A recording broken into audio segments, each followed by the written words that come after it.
الحمدللہ والصلاة والسلام علی رسول اللہ۔ ایک بہن کا سوال ہے کہ براہ کرم عمرہ کا تفصیلی طریقہ بتلا دیں۔ اللہ رب العزت کے ہاں کوئی عبادت بھی اس وقت تک قبول نہیں ہوتی جب تک اس میں دو شرطیں نہ پائی جائیں۔ پہلی شرط، اللہ رب العزت کے لیے اخلاص، وہ اس طرح کہ اس عبادت سے اللہ کی رضا اور خوشنودی اور دار آخرت چاہی جائے، اور اس میں کسی بھی قسم کی ریاکاری اور دکھلاوا شامل حال نہ ہو، اور نہ ہی وہ عمل دنیا کے لیے کیا جائے۔ دوسری شرط، اس عبادت میں قولی اور عملی طور پر نبی علیہ الصلاۃ والسلام کی اتباع اور پیروی ہونا ضروری ہے، اور جب تک نبی علیہ الصلاۃ والسلام کی سنت کی معرفت و پہچان نہ ہوگی اس وقت تک نبی علیہ الصلاۃ والسلام کی اتباع بھی نہیں ہو سکتی۔ اس لیے جو کوئی بھی اللہ رب العزت کی عبادت کرنا چاہے، وہ عبادت حج کی شکل میں ہو یا عمرہ کی یا کوئی اور عبادت ہو، اسے چاہیے کہ وہ اس میں نبی علیہ الصلاۃ والسلام کا طریقہ سیکھے، تاکہ اس کا وہ عمل سنت نبوی علیہ الصلاۃ والسلام کے موافق ہو۔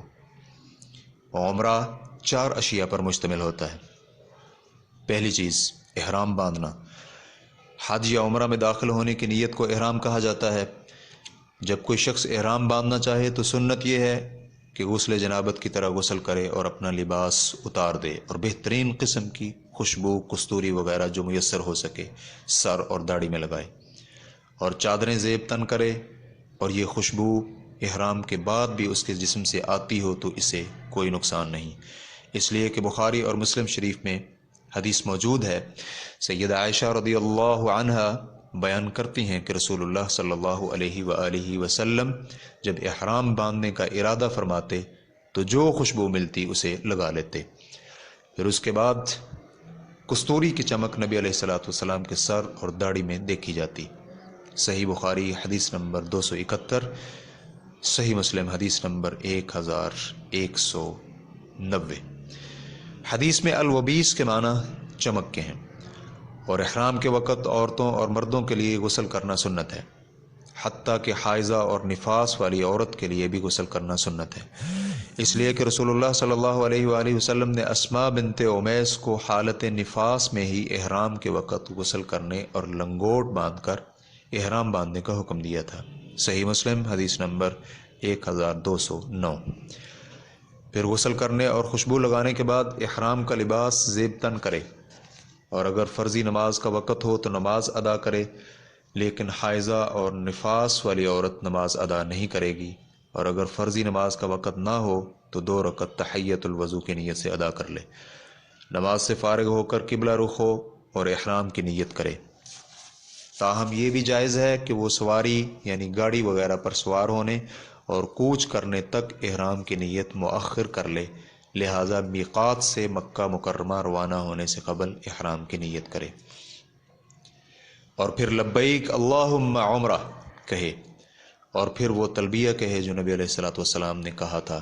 اس کے الفاظ یوں ہیں: لبیک اللہم لبیک، لبیک لا شریک لک لبیک، ان الحمد والنعمت لک والملک لا شریک لک۔ اے اللہ، میں حاضر ہوں، میں حاضر ہوں، میں حاضر ہوں، تیرا کوئی شریک نہیں، میں حاضر ہوں، یقیناً نعمتیں اور تعریفات اور بادشاہی تیری ہی ہے، تیرا کوئی شریک نہیں۔ نبی علیہ الصلاۃ والسلام کے تلبیہ میں لبیک الہ الحق کے الفاظ بھی شامل تھے، اور جناب ابن عمر رضی اللہ عنہ اپنے تلبیہ میں لبیک وسعدیک والخیر بیدیک والرغباء الیک والعمل، میں بار بار حاضر ہوں، تیری رغبت اور عمل بھی تیرے لیے، یہ الفاظ کہا کرتے تھے۔ مرد کو چاہیے کہ وہ تلبیہ بلند آواز سے کہے، کیونکہ نبی علیہ الصلاۃ والسلام کا فرمان ہے، جبریل علیہ الصلاۃ والسلام میرے پاس آئے اور مجھے حکم دیا کہ میں اپنے صحابہ اور جو لوگ میرے ساتھ ہیں انہیں حکم دوں کہ وہ تلبیہ بلند آواز سے کہیں۔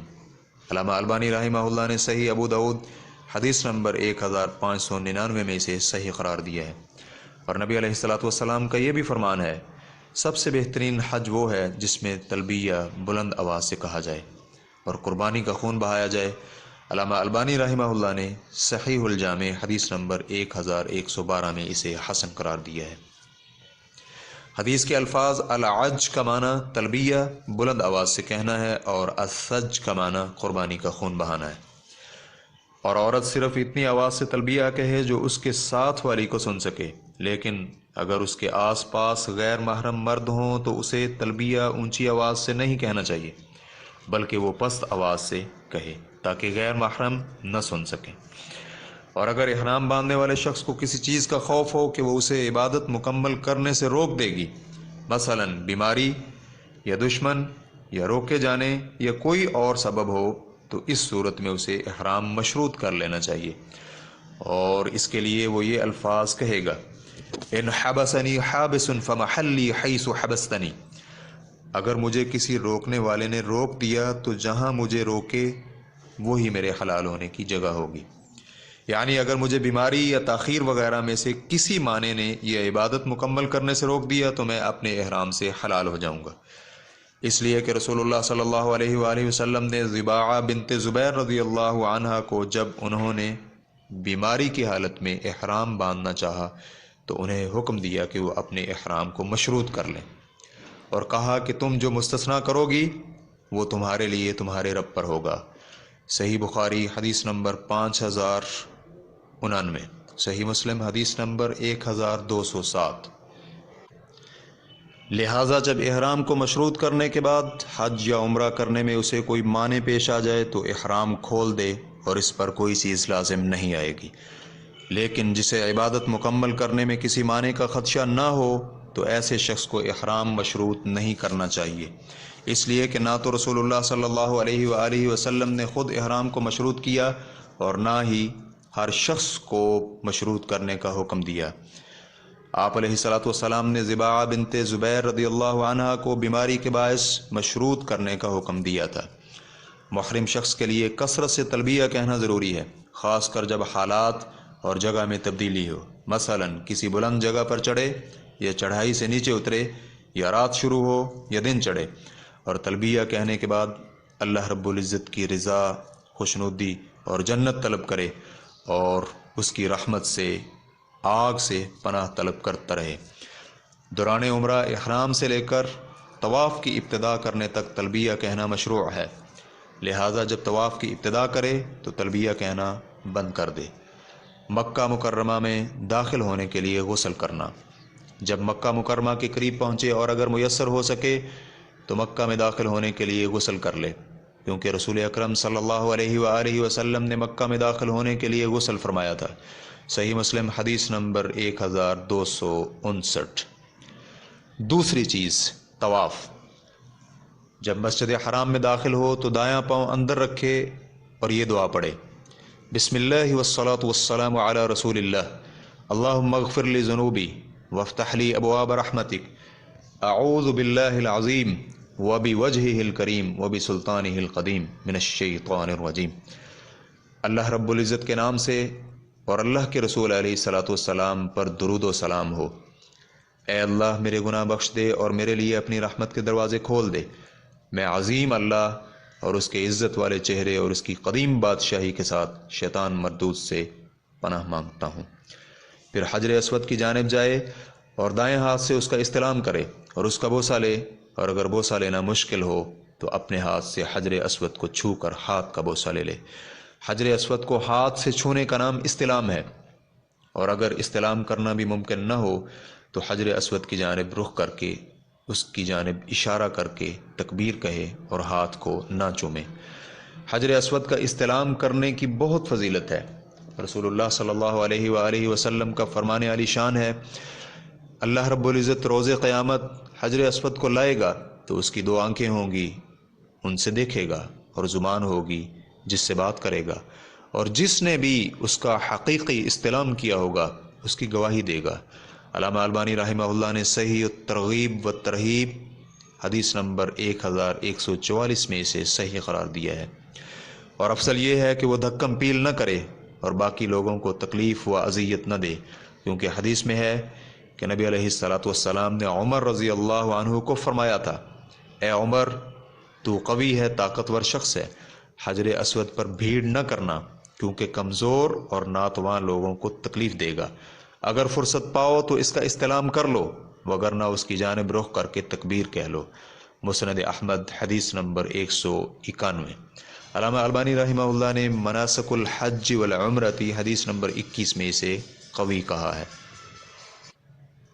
پھر دائیں جانب چلے اور بیت اللہ کو اپنی بائیں جانب رکھے، اور جب رکن یمانی یا حجر اسود کے بعد تیسرا کونا ہے کا استلام کرے، رکن یمانی کا نہ تو بوسہ لے اور نہ ہی وہاں تکبیر کہے اور نہ اشارہ کرے، اور اگر اس کا استلام بھی نہ کر سکے یعنی اسے ہاتھ نہ لگا سکے تو وہاں سے آگے چل دے اور اس پر رش نہ کرے۔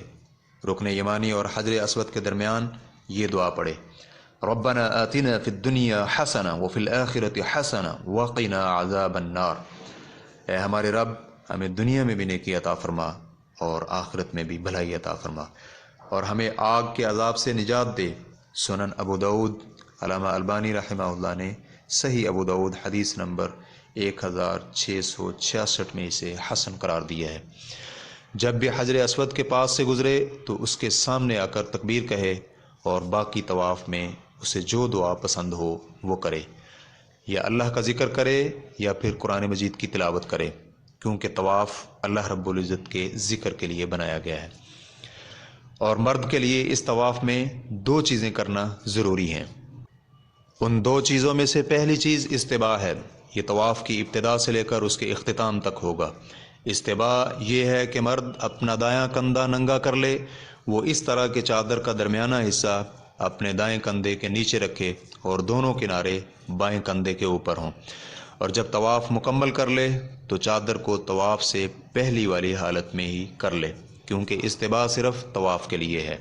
دوسری چیز طواف کے پہلے 3 چکروں میں رمل کرنا ضروری ہے۔ رمل یہ ہے کہ چھوٹے چھوٹے قدموں کے ساتھ تیز تیز چلا جائے، اور باقی 4 چکروں میں رمل نہیں بلکہ وہ عام عادت کے مطابق ہی چلے گا۔ جب طواف کے 7 چکر پورے کر چکے تو اپنا دایاں کندھا ڈھانپ لے اور مقام ابراہیم کی جانب جائے، اور یہ آیت وَاتَّخِذُوا مِن مَّقَامِ إِبْرَاهِيمَ مُصَلًّى، اور مقام ابراہیم کو نماز کی جگہ بناؤ۔ پھر مقام ابراہیم کے پیچھے 2 رکعت ادا کرے۔ پہلی رکعت میں سورۃ الفاتحہ کے بعد سورۃ الکافرون قل یا ایھا الکافرون، اور دوسری رکعت میں سورۃ الفاتحہ کے بعد قل ھو اللہ احد پڑھے۔ پھر نماز سے فارغ ہو کر حجر اسود کے پاس جائے، اور اگر میسر ہو سکے تو اس کا استلام کرے۔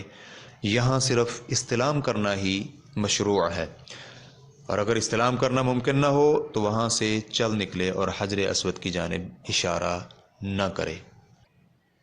تیسری چیز سعی کرنا۔ پھر سعی کرنے کے لیے صفا مروہ کی جانب جائے اور یہ آیت پڑھے: ان الصفا والمروۃ من شعائر اللہ۔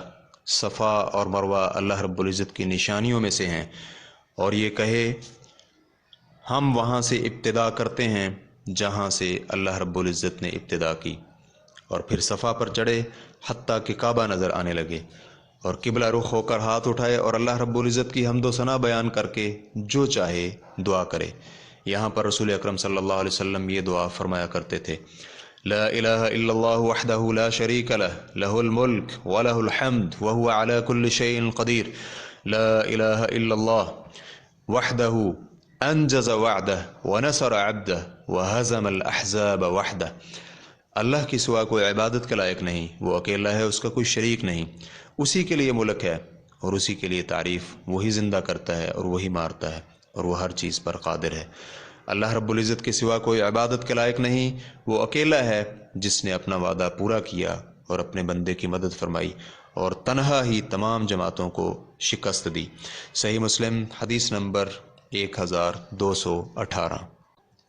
یہ 3 بار دہرائے اور اس کے مابین دعا بھی کرے، یعنی وہ مذکورہ کلمات کہنے کے بعد دعا کرے اور پھر دوسری بار یہی کلمات ادا کر کے دعا کرے، اور پھر تیسری بار کلمات ادا کر کے مروہ کی جانب روانہ ہو جائے اور تیسری بار یہ کلمات ادا کرنے کے بعد دعا نہ کرے، اور جب سبز ستونوں کے پاس پہنچے تو حسب استطاعت تیزی سے دوڑ لگائے اور کسی دوسرے کو تکلیف و اذیت نہ پہنچائے، کیونکہ رسول اکرم صلی اللہ علیہ وآلہ وسلم سے ثابت ہے کہ آپ علیہ الصلاۃ والسلام نے صفا مروہ کے مابین سعی کی اور فرمایا ابطح دوڑے بغیر طے نہ کی جائے۔ سنن ابن ماجہ، علامہ البانی رحمہ اللہ نے صحیح ابن ماجہ حدیث نمبر 2419 میں اسے صحیح قرار دیا ہے، اور ابطح وہ مسافت ہے جو اس وقت 2 سبز ستونوں کے مابین ہے۔ جب دوسرے سبز ستون کے پاس پہنچے تو عام حالت میں چلنا شروع کر دے حتیٰ کہ مروہ پر پہنچ جائے، اور مروہ پر چڑھنے کے بعد قبلہ رخ ہو اور ہاتھ اٹھا کر وہی کلمات کہے جو صفا پر کہے تھے، اور پھر مروہ سے نیچے اترنے کے بعد چلنے والی جگہ پر چلے اور دوڑنے والی جگہ پر دوڑ لگائے، اور جب صفا پر پہنچے تو جس طرح پہلے کیا تھا اسی طرح اس بار بھی کرے، اور اسی طرح مروہ پر حتیٰ کہ 7 چکر مکمل کر لے۔ اس کا صفا سے مروہ جانا 1 چکر اور مروہ سے صفا واپس آنا 2 چکر ہے۔ سعی کرنے والا اپنی سعی میں جو چاہے دعا کر سکتا ہے اور قرآن مقدس کی تلاوت بھی کر سکتا ہے۔ تنبیہ، فرمان باری تعالیٰ ہے ان الصفا والمروۃ من شعائر اللہ، صفا اور مروہ اللہ رب العزت کی نشانیوں میں سے ہیں۔ یہ آیت سعی کرنے والا صرف اس وقت پڑھے گا جب وہ سعی کے لیے صفا کے قریب پہنچے، اور صرف سعی کی ابتدا میں پڑھی جائے گی۔ ہر بار صفا پر آنے کے وقت یہ آیت پڑھنی مستحب نہیں ہے، جیسا کہ بعض لوگ کرتے بھی ہیں۔ چوتھی چیز، جب سعی کے 7 چکر مکمل کر چکے تو مرد اپنے پورے سر کو منڈائے یا پھر اپنے بال چھوٹے کروائے۔ پورے سر کو منڈوانا ضروری ہے، اور اسی طرح پورے سر کے ہر جانب سے سب بال چھوٹے کروانا ضروری ہیں، لیکن سر منڈوانا افضل ہے، کیونکہ رسول اکرم صلی اللہ علیہ وآلہ وسلم نے سر منڈانے والوں کے لیے 3 بار اور بال چھوٹے کروانے والوں کے لیے 1 بار دعا فرمائی ہے۔ صحیح مسلم حدیث نمبر 1303۔ لیکن عورت انگلی کے 1 پورے کے برابر بال کاٹے گی۔ آپ کا عمرہ مکمل ہو چکا ہے۔ عمرہ نام ہے احرام، طواف، سعی، سر منڈوانے یا بال چھوٹے کروانے کا۔ اللہ رب العزت ہمیں قرآن و سنت کا صحیح فہم اور اس پر عمل پیرا ہونے کی توفیق عطا فرمائے۔ اسلام QA ریکارڈنگز، مؤسسۃ الشیخ صالح المنجد، المملکۃ العربیۃ السعودیہ، فتویٰ نمبر 31819۔ والسلام علیکم ورحمۃ اللہ وبرکاتہ۔